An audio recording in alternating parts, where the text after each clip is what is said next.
William, hey. Yeah. Hey, I got a new business venture for you. A new billion-dollar business industry idea, all right? Okay. All right? All right, it's a business where we sell coffins, all right? But only dog and child size. Why? Why? I feel like that is a billion-dollar business idea, right? Only dog and child size coffins, all right? No adults, no cats. I don't know No. if that's a good idea. No rabbit, no gerbil. Only dogs and only dogs and childs, But all right? why only dogs and children? I feel like those two are very good path to venture into to make money, Well, right? okay, I'm not gonna lie because I don't know where this is going, right? But where do you think they don't have this? Because I'm pretty sure that they do. No. There's coffin stores, right? But there's no specialty coffin stores, right? Yeah, but what makes us so special? Just the fact that we do it for children and kids? No, Or, for only children and dogs only, all right? I meant dogs, whatever. Anyway, but yeah, so wait, is that it? We just don't do it for anything else? Yeah, just if someone to come in like say that, hey, my grandfather died, like, was your grandfather the size of a children? Otherwise, we can't help you. Okay, but what's the limit? We only have coffin for kids. What's the limit on the size of a child, though? Like, how big is that in general? When do we stop? When do we stop calling them children? 12. I think 12's the cutoff age, right? 12? Oh, I mean, until they turn into a teenager? Yeah. No teenagers size coffin. Only child size coffin. What if a teenager? So wait, it's fine if it's a teenager that's the size of a child. Then they can get it. But then. Should we ask for identities to validate their date of birth and their date of death, and then we count the ties in between? But why would that matter if we're just selling the coffin? It just the size would just matter, right? And that's it, right? Are we just gonna be that specific about it? That seems more detrimental as a business model than anything. In fact, why just keep it to children?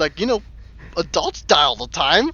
No. Nobody wants adult-sized coffins, all right? Plenty of people do. Plenty of people do. What do you mean? What?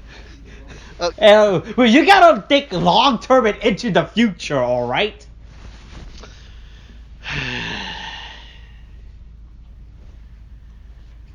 I'm tired. How am I tired already? Yes, fucking well. Anyway, no, I'm ending this bit. We're not making this into a 15 goddamn minute bit, all right? Because no, okay. Look. If anything, you could cut me up into pieces and put me in a child-sized coffin, all right? It still worked technically. Anyway, welcome to the goddamn fucking spoiler cast for Ghostbusters, Afterlife. Just like how I'm gonna go after this. Because after this whole discussion that we just had, that lasted 3 minutes. 3 minutes too long, I'd say. But before we get into the nitty gritty of things, I shall, as per usual, read to you, the audience, the plot synopsis for the movie Ghostbusters Afterlife that is provided to us by the Wikipedia page for it. So, as per usual, I shall drink this. And here we go. So, in 2021, Egon Spengler captures an entity in occultist Ivo Shandor's mind in Somerville, Oklahoma, and lures a separate creature to his farm. Egon activates an elaborate setup in his ground, but the power fails and he conceals the ghost trap in his home before being attacked by the creature and suffering a fatal heart attack. His estranged, financially struggling daughter, Callie, inherits the farm and moves there with her children, Trevor and Phoebe, after being evicted from their Chicago apartment. Trevor becomes infatuated with car hop Lucky Domingo, and the scientifically minded Phoebe enrolls in a summer science class taught by seismologist Gary Gruberson. Phoebe discovers the farmhouse is haunted and the ghost residing in it leads her to the ghost trap, which she shows to Gary and her new friend Podcast. Gary, a fan of the Ghostbusters, helps Phoebe learn more about them and her grandfather. He, Phoebe, and Podcast tamper with the trap, releasing one of the ghosts or the Ghostarians, sentinels, that escapes into the mine. The farm ghost leads Phoebe to Egon's underground laboratory and, realizing the ghost is her grandfather, she restores the Ghostbusters equipment under his guidance. While testing the proton pack with Podcast, they fight a ghost that haunts Shandor's foundry and flees to the town. Having repaired the Ghostbusters Cadillac ECTO-1's engine, Trevor uses the car to chase the ghost with Phoebe and Podcast. They capture the ghost but are arrested for the damage incurred and their equipment is seized. Recalling the Ghostbusters' telephone number, Phoebe contacts Ray Stantz for help and tells him Egon has died. Ray, in turn, informs Phoebe of what became of the Ghostbusters following their last mission, and reveals that after the Ghostbusters had disbanded, Egon had stolen equipment and moved to Somerville to pursue an unspecified threat. Egon's ghost leads Callie to a wall of detailed notes and pictures he kept of his daughter's life, showing he cared about her more than she'd thought. Phoebe, Podcast, Lucky, and Trevor find a Gozerian temple within the mine. Exploring further, they discover Shandor is alive in his casket, and automated proton cannons installed by Egon that hinder Gozer's attempts to cross over. Zool and Vince Clortho possess Callie and Gary, respectively, and destroy Egon's equipment, allowing Gozer to escape. Shandor awakes and pledges his fealty to Gozer, but they kill him regardless. And we need to talk about that one, because my god. The children discover Egon's setup is a trap field, an array of traps buried around the property. With the town distracted by supernatural chaos, the children recover the seized equipment and travel to the mine. Phoebe distracts Gozer so Podcast can capture Zool, freeing Callie and weakening Gozer's physical form. They lure Gozer to the trap field, but it malfunctions and Gozer frees Zool, who possesses Lucky and fully restores Gozer's power. Ray and other surviving original Ghostbusters, Peter Venkman and Winston I believe it's Zedmore, arrive to help, and Gozer, after having already killed Egon, seeks to complete their revenge against the team before vanquishing them. Supported by Egon's now visible ghost, Phoebe fights Gozer with her proton pack. The Ghostbusters help Phoebe restrain Gozer by crossing their proton streams, while Trevor uses his to charge the trap's power source. Callie activates the ghost traps, capturing Gozer and their minions. Egon reconciles with his family and friends before departing for the hereafter. In mid-credit and post-credit scenes, Peter is revealed to be married to Donna Barrett. Winston, having become a wealthy businessman since leaving the Ghostbusters, returns the ECTO-1 to the Ghostbusters firehouse. In the basement, a light on the ECTO containment unit flashes red. And that's the end of the synopsis.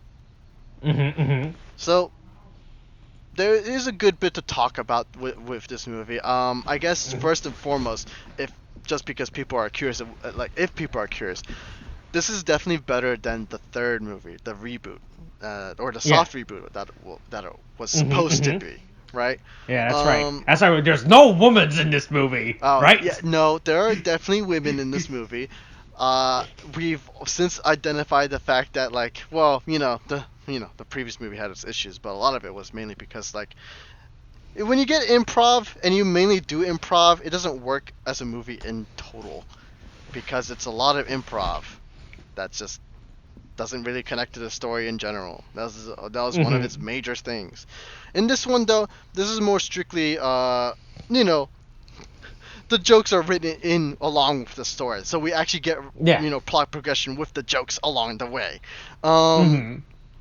So I will say that this isn't like first one as anyone. All right, we should let the audience know how big of Ghostbuster fans are we? Like, how deep into the Ghostbuster rabbit hole do we know? Oh, right. I mean, if we're talking about just movies, for me, I have seen 1 and 2. I have seen parts of 3 and could not finish 3, which is what I will call it. And then I saw this movie, I'm like, this is a lot better than 2, but 1 I still enjoy a lot more. So that's basically what I would put it in terms of ranking, or in terms of, like, what I know of Ghostbusters. Because if there was books, I haven't read it. I know there's a game, I haven't played it yet.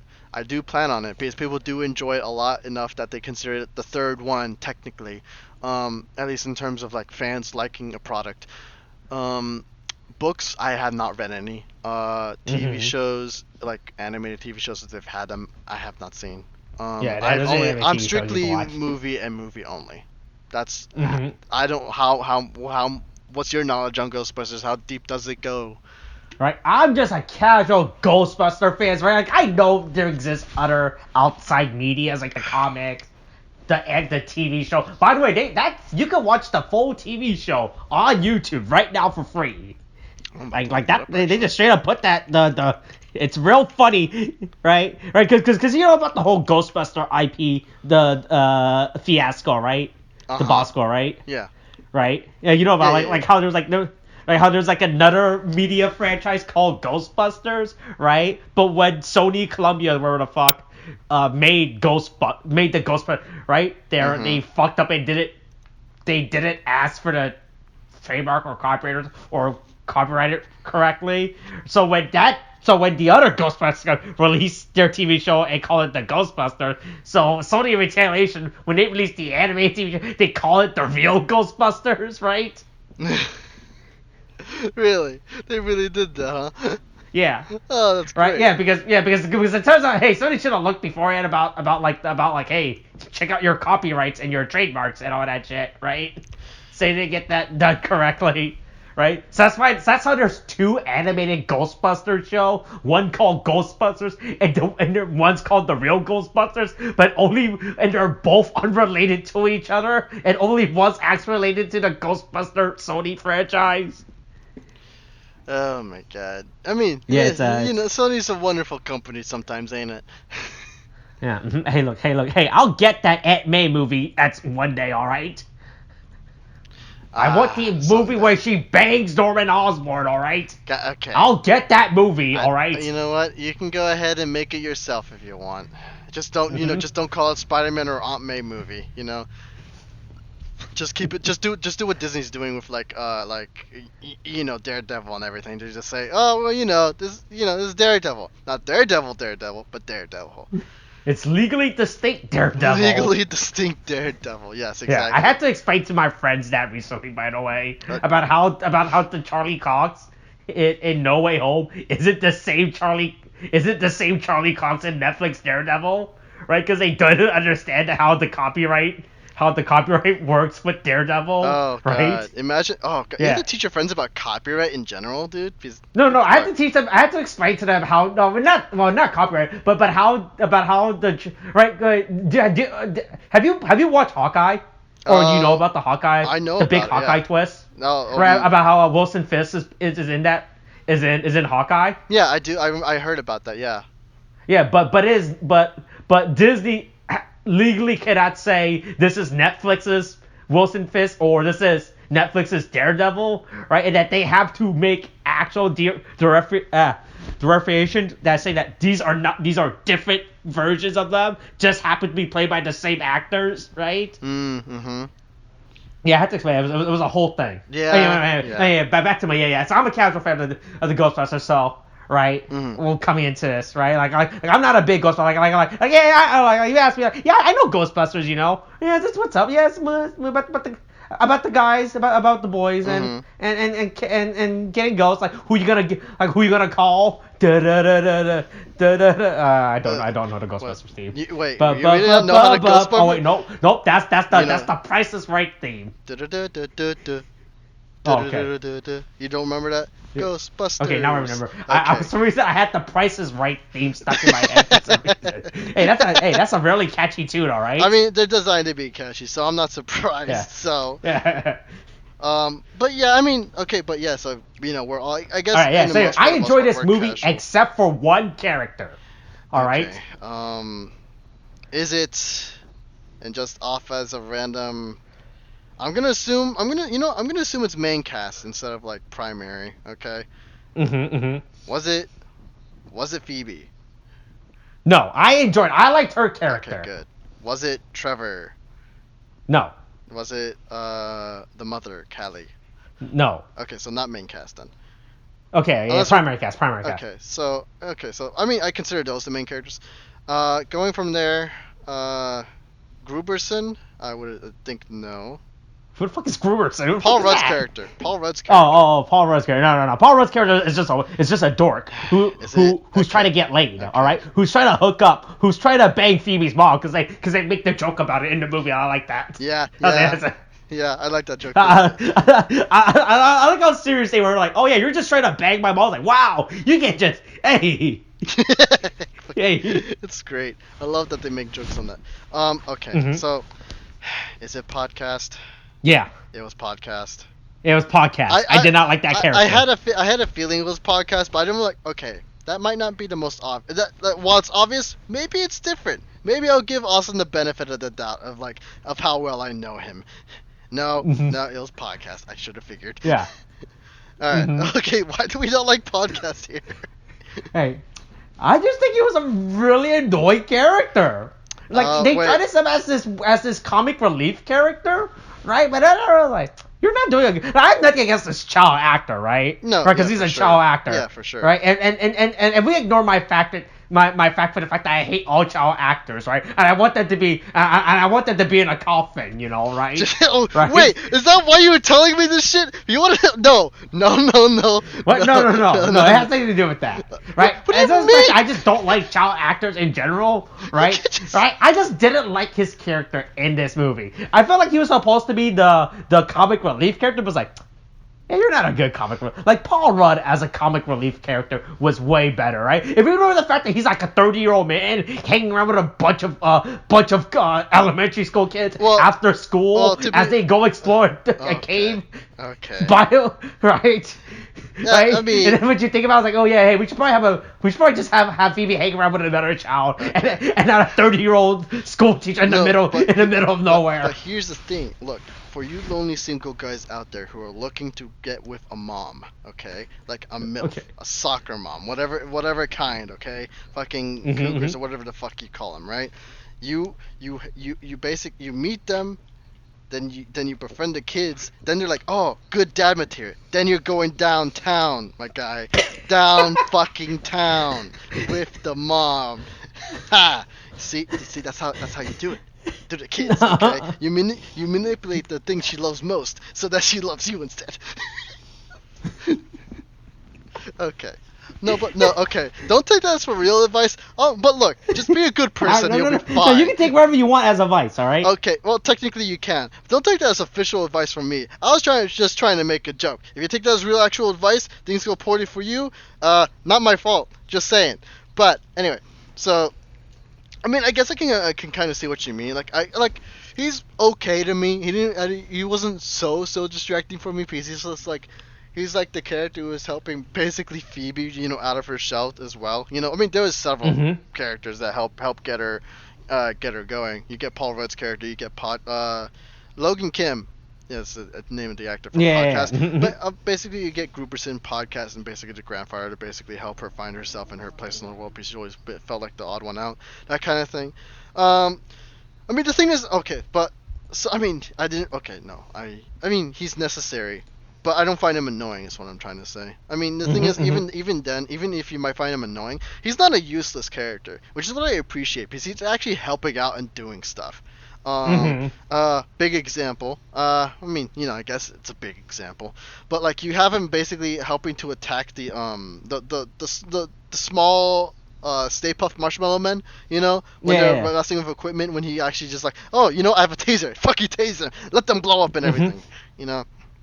But so yeah, I mean, at the very least, he's not like terribly offensive or like useless. You know, which would be the worst things to be as a side character. But honestly, this movie is actually, it's honestly, I mean, well, here's the thing.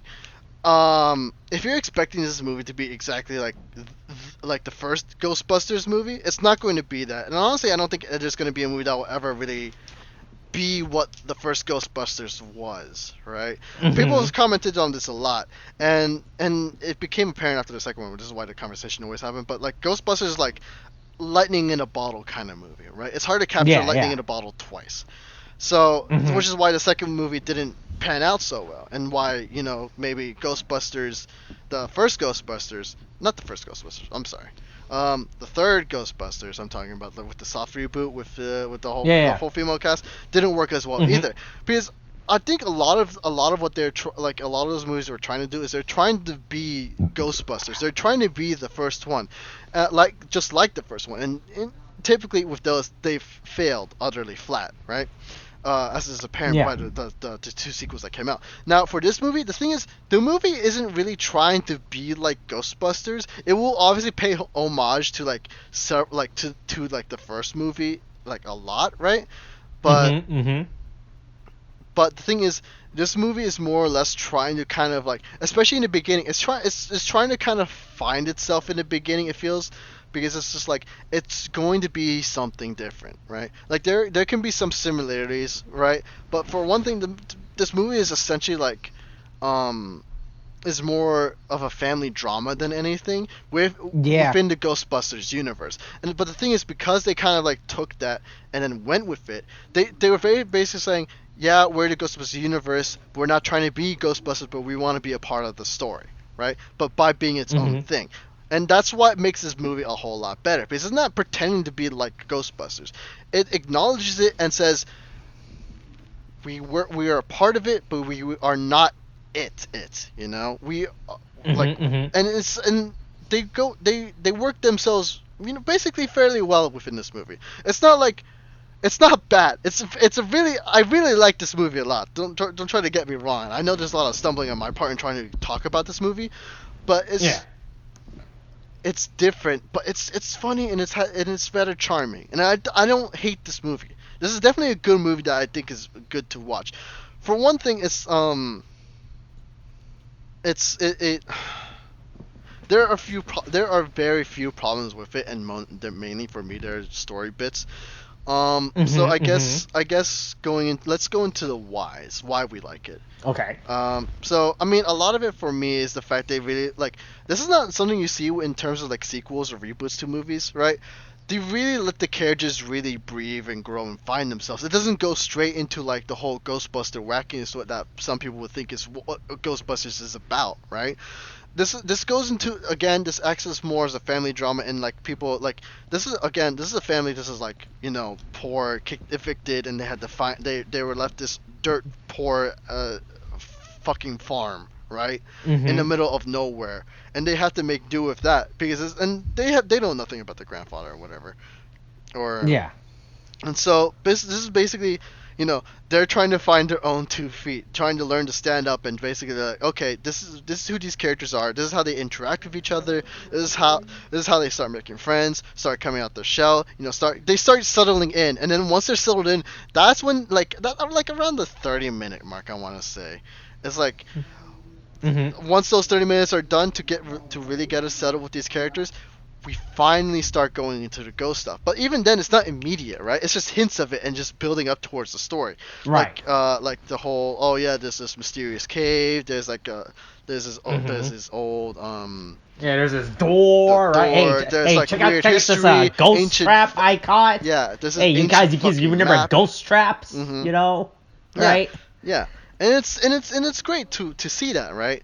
And it's just like they really let us, they really just work on having us getting to know these characters and care about them, and it works very well. And so that like, then 30 minutes, the ghost wackiness they build on that too. I know I'm repeating myself, I just realized that. But yeah, so then, you know, the wacky, then we get some wacky ghost hijinks and stuff, right? Where you get Phoebe literally like in a fucking, I don't know what the term would be. It's like when you're in a car, but then the seat comes out so that the shooter would do whatever. They have Phoebe basically doing that with a photon laser. Wait, isn't it just a sidecar? Is that right? Is that called a sidecar? But the thing is, would you call that a sidecar? What would you call it? Right now, you remember? It's like I mean, I guess it's called a sidecar. I don't know what you would. The Millennium Falcon had it. Fuck. Did the Millennium? No, well, the Millennium Falcon sort of didn't have that. It had the. I mean, that's what Luke was sitting in. I mean, what Luke was sitting? You mean the gunner seat, right? In the turret. Yeah. No. But the thing is, it's like the way I say it wouldn't be like, maybe it's the gunner seat. I wouldn't know, because the thing is, because it's like you get the car, then you hit the seat, but then you press a button so that the car door opens and the seat comes out of the car. It's still technically connected by rail, but it's like the seat's outside of the car, and then you're just sitting outside, you know. And then that's when, you know, I guess a gunner would do. I don't know if that's just the gunner seat.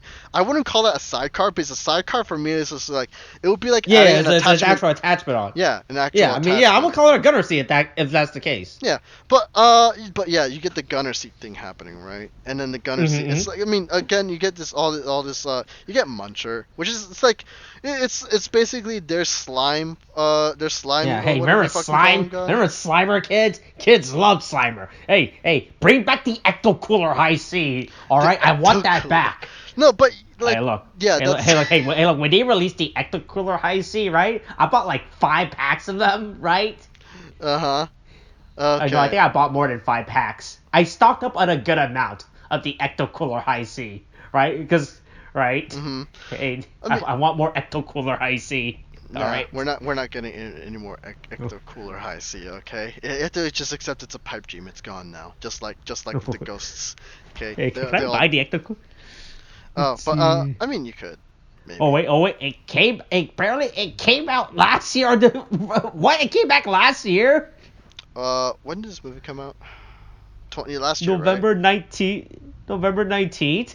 Yeah, 2021. Oh fuck! I Oh, didn't even no. realize this shit came out. Okay, so then that's probably what. Hold on. Ecto cooler high C. Okay. I mean, I guess this is out. Oh no, yeah, it's returning because of Ghostbusters. No wonder. Yeah, it came back for Ghostbusters, which I didn't even realize it came back for. Are they still Huh? Damn, I missed out on it. are they still selling it? No, it doesn't look like it. I mean, to be fair, it's been like 4 months in it since it came out. I So. mean, like the thing is, typically I would figure they keep it out until like maybe DVD sales are relatively done. We're like, okay, most Oh people bought hey, them. It's time to stop. We'll wait for the next Ghostbusters to release it. That hey, kind of there's a thing. video on how to make Ecto Cooler High C. Oh, is I there? will. Would you like? Wait, tell me the details. How do you make it? Okay, I'm gonna. Okay, okay. I'm gonna watch this full video later. I'm gonna see. All right. Just from this video, this guy has Tropicana orange juice, Country Tide lemonade, Tang, sugar, water. I think I'm supposed to mix all this together to make Ecto Cooler High C. Hold on. Wait, say that again? Because I might actually write this down to try it out. Let myself. Okay, I'm just gonna save this goddamn video instead so you can watch it. It's a 12-minute long video, and I don't want to watch it in the background. You can watch this later. Okay. Homemade ecto cooler recipe. So Yeah. easy. Don't you love YouTube thumbnails? I am gonna thoroughly watch this later, and then probably head to my local grocery store tomorrow, not today, because it is at the time of this recording, it is very night right now. uh. Alright, okay, yeah. Anyway, Okay, well, where were we before we got this Ecto Cooler IC rant? I don't remember. I know. No, are we talking about the characters where they get to do some wild shit? Then we start like we basically get the ball rolling after 30 minutes, and then we care and everything. They make the jokes. It feels a little more like Ghostbusters that you're typically used to, but it's more again. It focuses on the family drama of things, and it works on trying to make to really bring a broken family together, right? That kind of thing. And it works fine for the most part. Don't get me wrong. So like the story is fine except for the one bit, and I'm just kind of annoyed by this because of the fact that like Spangler, like, and we're talking about Egon Spangler, right? The he in the movie, for the premise to work, basically leaves his daughter behind to kind of do whatever. He leaves them behind to go to stop like the world from ending, right? My problem with this movie, my problem with this movie in general is the fact that, for one thing, like Egon kind of just runs off on his own. Thing is, I kind of just want, like, well, because the thing is, by explanation in this film, but Dan Aykroyd's character, and I don't remember what his character is called. Let me see real quick if I can find it, and I just don't lose it for some fucking reason. I may have just lost the fucking page for some fucking reason. Sorry, gotta go ahead and do this. Okay, so Dan Aykroyd's character, yeah, like Ray Stantz, right? He's basically giving this whole explanation about like how Egon basically just kind of hightailed it out of there with all the Ghostbusters shit after everyone was kind of just like, the group just kind of disbanded except for him and Egon. And my thing is, like, for one thing, I'm kind of surprised he just didn't tell him, yeah, the world's gonna end in this area. Oh no, he did. I think he just didn't follow. Yeah. No, okay, so never mind. I actually just resolved that issue myself. That was how we're supposed to lead into the bigger point. Like, he just kind of left. Like, okay, so I don't know, maybe I missed something important or anything, but the fact that, like, he just kind of, like, leaves to save the world, but doesn't, like, send a letter to his kid to kind of, like, show her that he still cares, and instead just kind of collects pictures and stuff. Kind of like, and I get why they do it. When I get why they don't let the character explain. It's, well, okay. Because the thing is, they treat Egon's character very like but or rather, fucking, I'm trying to remember the name of the actor's name, like the original actor's name. Oh, Bill Murray? Oh, no. Not For Bill Egon, Murray. it's Dan. No, not Dan Harold Aykroyd. Ramis, I think it is, right? Yeah, Harold Ramis. There you go. Yeah. Either Ramis or Ramis, I don't know. But It's Ramis, right? Ramis. I mean, either sounds plausible, so that's why I'm, like, a little iffy on it. But they treat his character very respectfully, I will say. Like, oh god. So an example, and I kind of have to tie it in because it's kind of a little necessary to talk about. They treat his character a lot better than they treat and you have to remind me basically the creator of Sentai and and Kamen Rider series. What was his name? Satoru Ishirama. Yeah. Yeah, like, I think that's what kind of rubs me the wrong way, because, like, with Toei's handling of him as a character, because he was a real person being treated as a character, and they're writing lines for him. I'm like, I'm not entirely certain if these would be things that he would say himself as a person, and using the creator as a mouthpiece just feel like to sell the product that he created, because Toei wants to make the money off of it. Felt very disrespectful to me. I think it was the case. Yeah. Now, in here, they don't, like, they get a person who looks like him with makeup and everything, right? But they don't have him say anything. They just kind of have him emote and just kind of, like, show him as a decent person, you know? So it's like, and in doing so, they basically they respect Harold Ramis's depiction of the character. They don't, like, and everything like that. And they also respect him in just saying they don't use him as a mouthpiece for anything. They just say this is how his character's a good person and he's doing this stuff, and that's kind of it, right? And it's just like, and it's nice how they treat his character in here, and it's just like, but, like, I still have the issue of, like, if they want him to be such a good guy, like I wish he maybe sent, like, a letter. Like, this, I think this might be more of a personal thing for me, because even then the movie works fine despite what I say, but I wish he really did send a letter to his own daughter saying, like, this is why I'm doing it. I know it might not be the best thing, but know that I still care. Like, and, like, you might not understand it, you may not agree with it, but know that I still love and care for you anyway. You know, that kind of thing, right? Like, like, I understand why he wouldn't tell the rest of the Ghostbusters why he left, because they they thought, oh, well, you know, there are no more ghosts really, why bother, right? But at the very least, he could have told his daughter, like, he could have either taken, like, I understand why he probably wouldn't take his daughter with him, right? Because dangerous world saving stuff, right? And she could be hurt by ghosts. Yeah. So I get that bit at the very least. But him not at least saying, look, these are the reasons. You may not agree with them, but I do this for you. I love you. Take care. Blah blah blah. Right? That kind of thing. And I'm like, would have solved a lot of issues, but then again, we wouldn't get the family drama that we were given here within the movie. And even then, they still resolved the family drama rather satisfactorily to begin with. But I you know, it's kind of like, all right, sure, but it just feels like that bit's a little iffy, because it's just like, it feels a little bit more like, I mean, the thing is, I like, and Egon Spengler as a character is a rather good person in general, right? If I remember correctly. And it's just like, having him do that, even though it makes sense, right? You know, when it's explained, like, really could have resolved this issue. He's not dumb or anything. But I mean, I like what we got. What is what we got? And I'm not. It's like, it's good. It's still a good movie to watch, right? But yeah, don't go in expecting this to be Ghostbusters. It's a new Ghostbusters that does its own thing, but also pays homage to what, you know, created in the first place. Characters are fine, honestly. Like, there's no performance I've been really mad with. Muncher, oh yeah, so CGI is actually looks really good too in general because there's not a lot of it to begin with, I think. Except for the big the big moments like with the photon laser, the big ghosts flying everywhere, that kind of thing. They do use a lot of they use a surprisingly good amount of physical props, you know, like Right.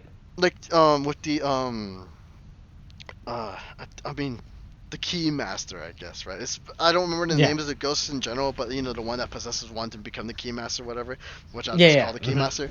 They use a physical prop when on his first arrival when he's just sitting there looking at Paul Rudd's character, and then then of course they switch to CGI when he's chasing him and everything. But it's just like there's a surprising amount of like physical props used instead of like CGI, which I very much appreciate. So there's that. The action sequences are pretty much fine, right? But this is very much I mean, I guess a family movie affair in terms of action, but it's not that bad. I mean, it's more like, oh yeah, a good family movie, fun time action type of thing.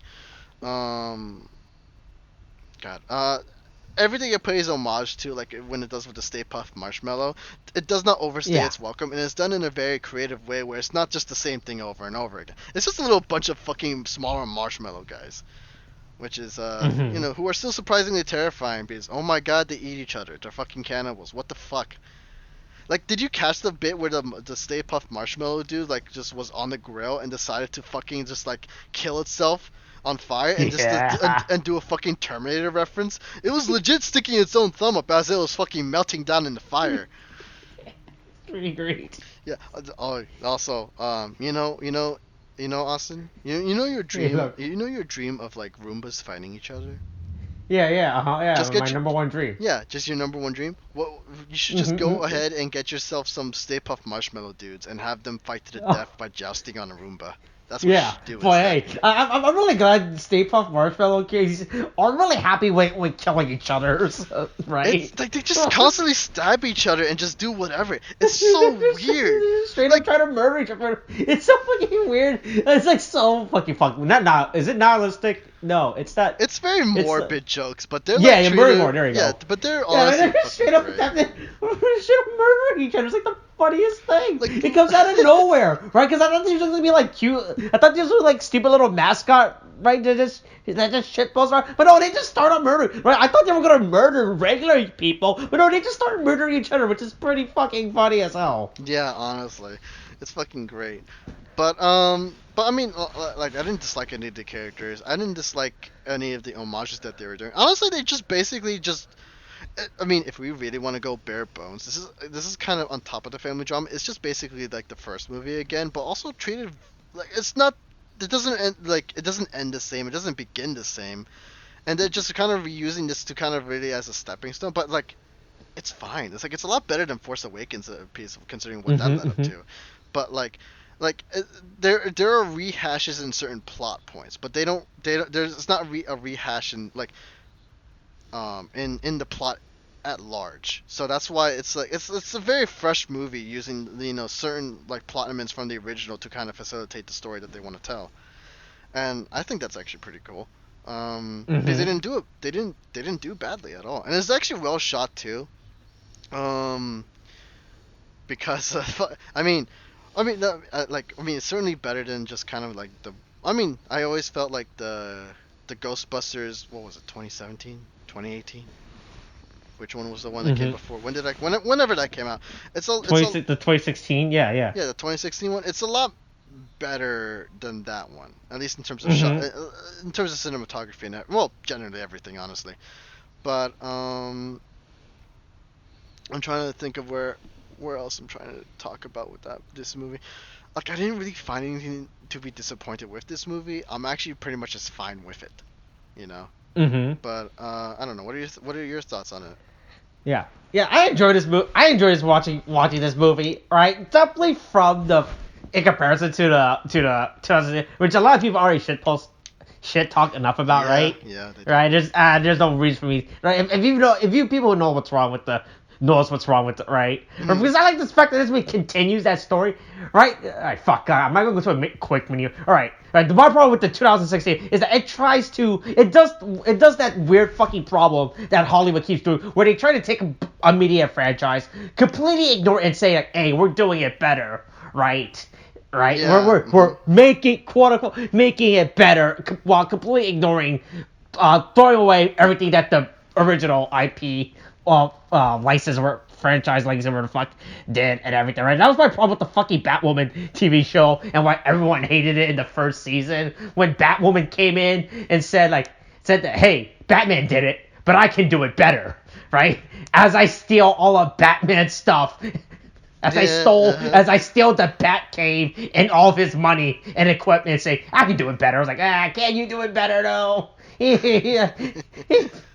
Right? Yeah. But no, I like George, right? It's like one of the biggest part I read about this movie. People say this fan service, like, yeah, there's nothing wrong with that. A movie could be fucking fan service, right? Not right? Not every movie has to be made for an audience, right? For everyone movie. Right? Not every movie has to be a fucking I don't know what movie won the Oscar last year. Fuck. Let's see.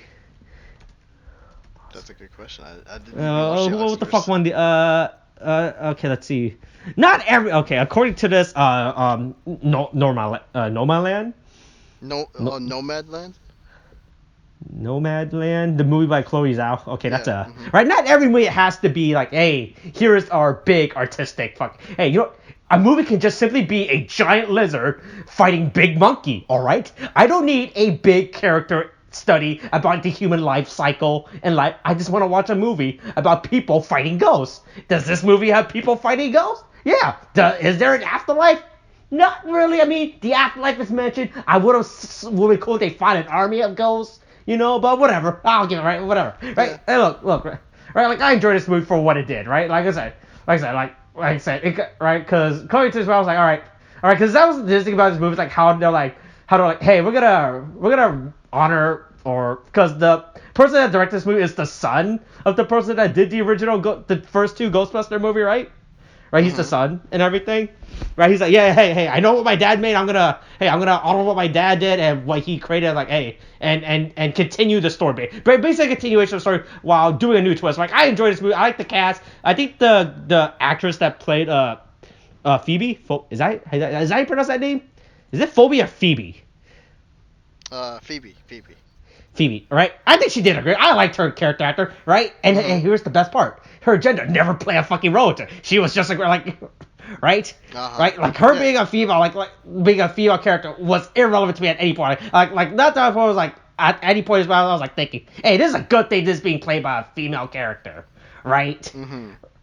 Right? Like it wasn't hey, the mention of her being a female is also very good, right? Like, she's a strong female character, right? Because she's a strong female character. Just for her, she's not being a strong female character for being a female. She's being a strong female character, just being without being a right. Well, basically just by the character being defined by her actual character rather than the gender. Right? Yeah, then being like an actual marketing gimmick, be like, hey, here's female Ghostbusters, right? Yeah.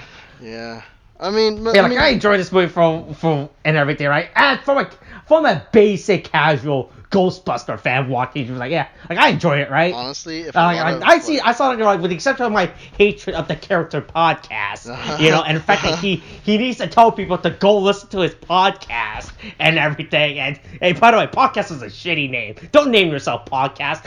You need to do what they do in the Matrix and add ER to the end of your name. Then I'll take you seriously. Name yourself podcaster, all right?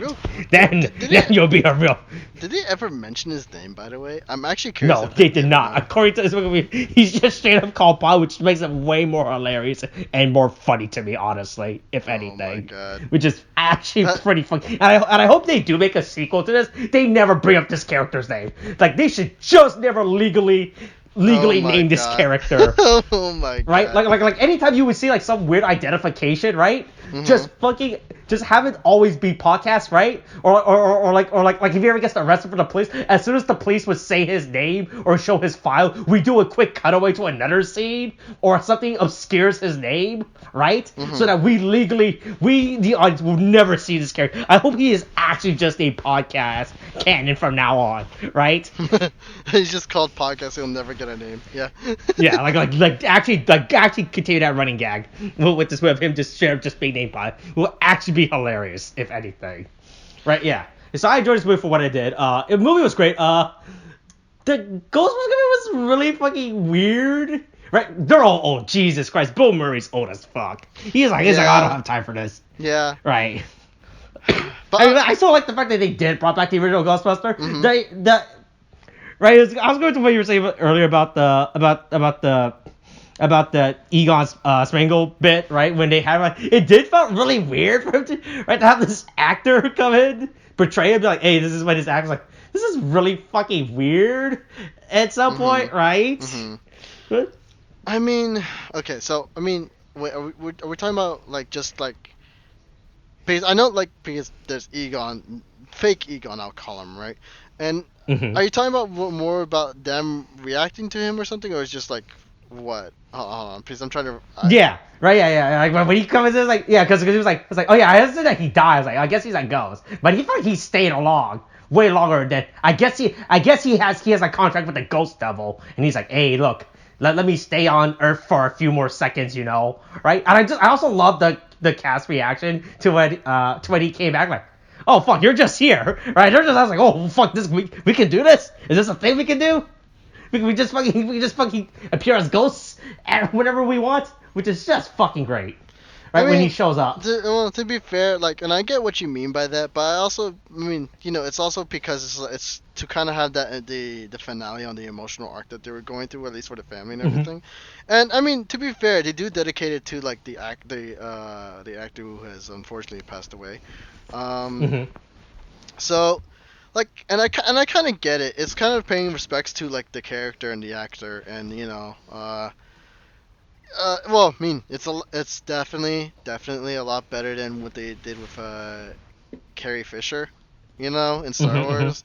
Honestly, if a lot of the movies that we've been seeing for reboots and sequels were basically Ghostbusters Afterlife, I know people wouldn't really complain about it if we had that quality for every sequel or reboot. But otherwise, I think. Do you have any other points to make? Let's see. Anything else that I wanted to say about this movie? Let's see. I enjoyed the movie. Paul Rudd's character is great because he was just trying to bang his mom, and he just happened to be a Ghostbuster fanboy, and it's really fortunate he was like Gus. Oh wow, what a great plot making for him to talk about being a Ghostbuster fanboy, right? Because otherwise, every one of these characters would have been dead. Finn Wolfhard's character, the brother, kind of really was wasted in this movie. It doesn't do a lot, yeah. Yeah, right? Because the main character was supposed to follow his Phoebe, right, throughout this entire movie and her adventure, and he was just really there, if anything, Yeah, that is a good complaint. I didn't see much importance to his character, right? I felt like it was really unneeded for him to be in this movie, if anything, right? It kind of feels like they just didn't know what to do with him. I say that because the thing is, they did find him something for him to do where he can have with the car, but that was it. I was just fixing the car, right? Right. If anything, if he knew about his about his heritage. Right, knew about the grandfather and his history. Then I would have felt a better connection to him fixing the car and everything. Hey, look, I'm gonna fix you up, right? Yeah, right? Yeah. The thing is, they don't really connect him to the main story in only a few ways. Yeah, he wasn't really he was really just on his own side quest in this entire movie with him and the girl at the diner or whatever. Yeah. Right. And it's it really doesn't really connect to the story that much. Right? I would have liked it better if he actively had a more role or something. A more right? If this was more role, if this was more like a Scooby-Doo gang type of thing, right? Okay, you go you go look for the ghost. I'm gonna go fix this car, right? Yeah, I mean, to be fair, we might actually end up getting that if in a sequel, and I would Oh, expect there to be a Scooby-Doo? sequel. Will they get Scooby-Doo in the next No, Ghost? okay, Hey. no, okay. I meant more because the thing is, we have these group of kids, and we have like an adult or two, right, who are connected, right? Where they could I mean, Paul Rudd hanging out with a bunch of children. honestly, You know? do you remember I don't remember the name for it. I know it was Scooby Doo. It was Scooby Doo. But I'm thinking more along the lines of like Scooby Doo when they were children. They had a spin-off TV show like that, right? A pup named Scooby-Doo? Yeah, I like and I don't mean like for them to be like that young, but like because since we know who these people are and we got used to them and we know and we care about them, so seeing them interacting more as a group would be beneficial in terms of a sequel, and that's why I'm saying like we'll probably get into more Scooby-Doo-esque shenanigans by that way. Now I'm not saying just to be clear to the audience, we mentioned Scooby-Doo, but we don't mean like this Ghostbusters become just like Scooby-Doo. It's just like more like a group actually doing stuff. As they do group. Paranormal things. So I guess Scooby-Doo or more like the original Ghostbusters, but with different cast of characters that we already know and love because of Afterlife and everything. So that's basically what this movie does do a good job of doing like a passing up the torch situation, right? Like, hey, here's the next generation of Ghostbusters. Paul Rudd and a bunch of kids he hangs around with, Yeah. But I mean, I expect them to like come back. If you have a ghost, call this 30-year-old guy who hangs around elementary school kids to come fix your problem. Wait, how old is Paul Rudd? Paul Rudd's like... No, Paul Rudd's not 30. He's like is he 50? Oh, Jesus Christ, he's 50. Wow. Is he in his 50s? If you have a ghost, call this 50-year-old man who hangs around with a bunch of kids every day after school to come fix your problem. Yeah, sure, yeah. Okay. Well, you know what? I guess we could leave it at that, I guess. I don't know if we have anything else to say because I'm pretty much done with the movie. Again, it's a good movie.